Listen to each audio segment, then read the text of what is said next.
Et évidemment, lorsqu'on est en vacances, il y a souvent plus de dépenses. On estime quand même qu'il y a le quart des Québécois qui sont en vacances présentement. Ça a commencé hier, ces vacances de la construction. Il y a un sondage BMO réalisé en juin qui montrait que les gens avaient l'intention de dépenser davantage cet été par rapport à l'été dernier. Comment éviter les mauvaises surprises? Parce que ces mauvaises surprises-là arrivent souvent après la période des vacances.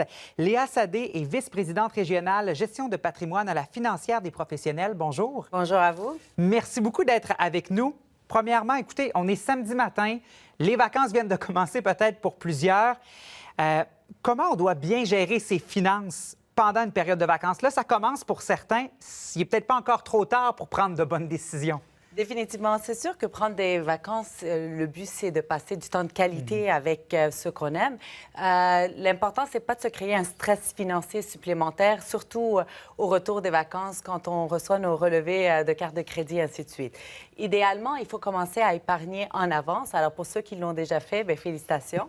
C'est une bonne étape. Moi, ce que je conseille, c'est d'ouvrir un compte bancaire dédié justement pour les vacances, où on accumule un montant aux 2 semaines quand on reçoit notre paye. Combien de temps à l'avance qu'on devrait faire ça? Idéalement, 6 à 12 mois. Puis on peut combler la balance en ajoutant proche des vacances et s'assurer de ne pas dépasser au-delà de ses moyens.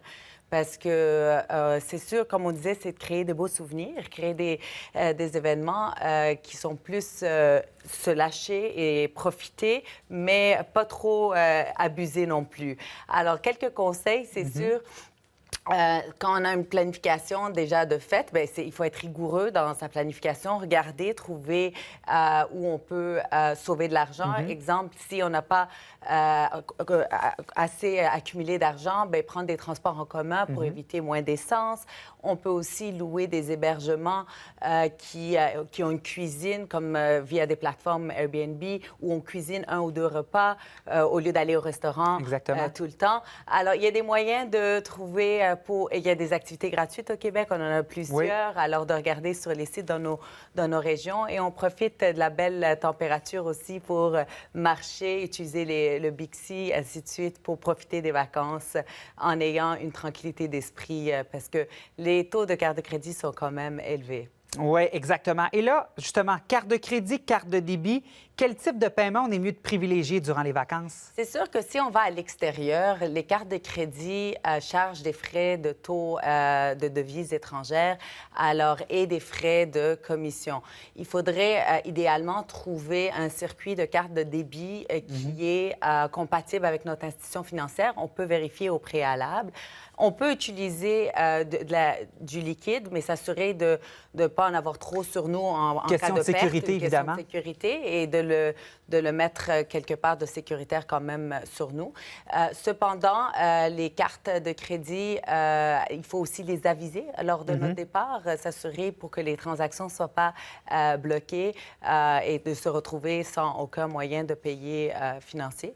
Alors, c'est des choses à faire au préalable et continuer de vraiment... L'important en temps normal, si vous avez planifié d'avance, regardez en ligne, on a tellement de sources accessibles pour trouver des bons deals, comme on dit, des rabais, ainsi de suite, surtout quand on planifie rigoureusement à l'avance.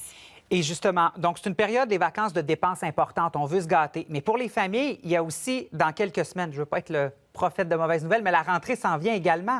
C'est à peu près dans même pas 1 mois et demi. C'est une autre période de dépenses importantes. Donc, comment, pour des ménages, on tente de jongler avec ces 2 périodes de dépenses importantes? C'est sûr qu'avec un budget et l'aide de conseils de services financiers peuvent vous aider pour vous accompagner, justement, pour s'assurer de ne pas dépenser en haut de ses moyens. Alors, hyper important de se dire, OK, quelles sont mes priorités? Parce que c'est sûr, c'est une dépense discrétionnaire, les vacances. Comment je trouve à créer des bons moments avec mes enfants, mais s'assurer qu'ils ont tout ce qu'il faut pour la rentrée scolaire. Alors, c'est une question d'équilibre et de choix. Il faut s'asseoir, papier, crayon, écrire c'est quoi nos objectifs. Et selon nos objectifs, comme tout projet, on le planifie d'avance pour ne pas avoir de surprise. Et on essaie d'en profiter lorsqu'on est bien planifié. Léa Sadé, vice-présidente régionale, je le rappelle, c'est gestion de patrimoine à la Financière des professionnels.